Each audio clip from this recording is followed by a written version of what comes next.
Thank you, Shahid Siddiqui साहब, for having me.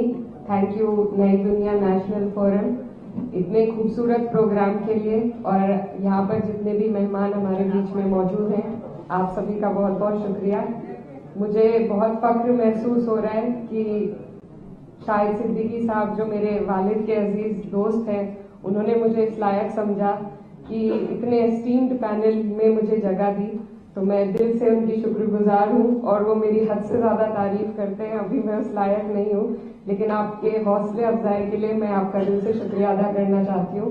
हमारे बीच में सलमान खुर्शीद साहब मौजूद हैं, जिनके बारे में आप सब और हम बहुत सुन चुके हैं, बहुत जानते हैं, और वो हमेशा से एक रोल मॉडल रहे हैं, न सिर्फ मैं कहना चाहती हूँ मुसलमानों के लिए, पर पूरे देश के लिए। सबने, मैं एक लॉयर हूँ, तो I am very inspired by him and I have always heard him and it's wonderful to share a seat with him here, so I am very grateful for that. Manoj Jha ji, जिनको हम बहुत सुनते हैं पार्लियामेंट में और जिनसे बहुत प्रेरणा और सीखने को मिलता है, कैसे अपनी बात रखी जाए, कैसे सबकी बात रखी जाए, आपको भी मैं धन्यवाद देना चाहती हूँ। हमारे बीच में राकेश सिन्हा जी मौजूद हैं, इफ्तिकार अहमद साहब और तमाम जितने भी लोग हैं।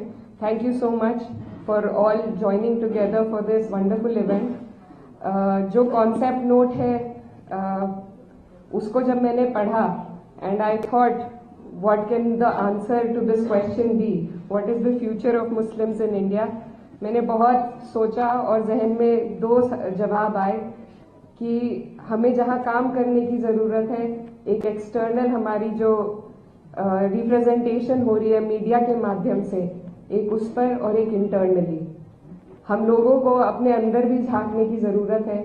और जो कमियाँ हमें महसूस होती हैं, उनमें अगर सबसे पहले हम पहल करें उन्हें सुधारने की, एक कौम इकट्ठा होकर सर जोड़कर जब बात करें और जो भी अपनी खामियां हैं उनको एक्सेप्ट करके आपस में हम फैसला करें कि क्या हम बेहतर कर सकते हैं, तो हमें जो बाहर से लोग कोशिश करते हैं ट्रिपल तलाक जैसी चीज़ों को लाकर ये हमें बताने की कि वो हमारे सेवियर्स हैं, इन सब चीज़ों से हम बच पाएंगे।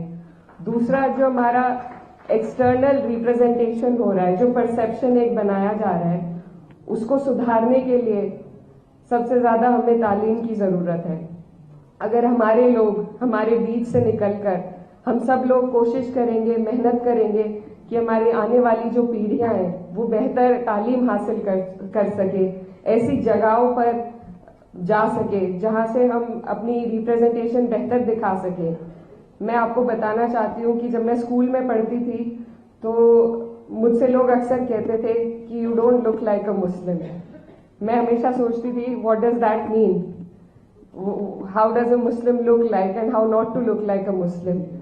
तो जब हम लोग अपनी जहनियत को दूसरों के साथ शेयर करते हैं, उनसे बात करते हैं, तो हमें महसूस होता है कि मुझ में और किसी और कम्युनिटी में कोई खास फर्क नहीं है। हम सब ने एक हिस्ट्री एक्सपीरियंस करी है, हम एक मुल्क के लोग हैं, हमारी समस्याएं एक हैं। तो हमारे बीच में जो नफरत घोली जा रही है, ये सिर्फ कुछ लोग पॉलिटिक्स के लिए कर रहे हैं, आगे बढ़ने के लिए कर रहे हैं। तो जब हम लोग डायलॉग को आगे बढ़ाएंगे, कम्युनिकेशंस करेंगे, सिर्फ अपनी कम्युनिटी में नहीं बल्कि और कम्युनिटीज में बैठकर। मैं ये भी बताना चाहती हूँ कि मैं कैराना कॉन्स्टिट्यूएंसी से अभी हाल ही में सांसद बनी हूँ, और मेरी जो कॉन्स्टिट्यूएंसी है वहाँ पर सिर्फ 30% मुस्लिम्स हैं और 70% नॉन मुस्लिम्स हैं। तो I am proud to say that I come from a community that constituency that has voted for me despite of only having 30% Muslims. तो मेरी पहल रही, मुझे बहुत लोगों ने कैंपेन के दौरान बोला कि आपको कम से कम 1.5 लाख नॉन मुस्लिम वोट चाहिए, एंड इट्स इम्पॉसिबल कि आपको इतने वोट मिल जाएंगे। लेकिन मैं सब जगह पहुंची, हर कम्युनिटी में पहुंची, इतनी दीवारें खड़ी कर रखी हैं हमने, लेकिन वो दीवारें असल में हमारे बीच नहीं है। जरूरत है तो सिर्फ एक समझ और सहज के साथ डायलॉग को इनिशिएट करने की। एंड आई थिंक मीडिया में और जो लोग कुछ जहर घोलने का काम कर रहे हैं, उनकी कोशिश है हमें एक्सक्लूड करने की, सोसाइटी से, तरक्की से, आगे बढ़ने से एक्सक्लूड किया जा रहा है मुस्लिम्स को। और हम खुद भी फिर अपने आप को इतना नीचे महसूस करने लग जाते हैं कि हम घेटोआइजेशन का एक हिस्सा बनते जा रहे हैं। हम खुद अपने आप को संकोच में आ जाते हैं और रोक लेते हैं दूसरे लोगों से बात करने में, उनसे डायलॉग इनिशिएट करने में। और मैंने ये बहुत हाल फिलहाल महसूस किया है कि जो हालात चल रहे हैं, जो हम रोज किस्से सुन रहे हैं मीडिया में, जो जितने क्राइम बढ़ रहे हैं, उससे हमारे अंदर भी एक असहजता महसूस हो रही है।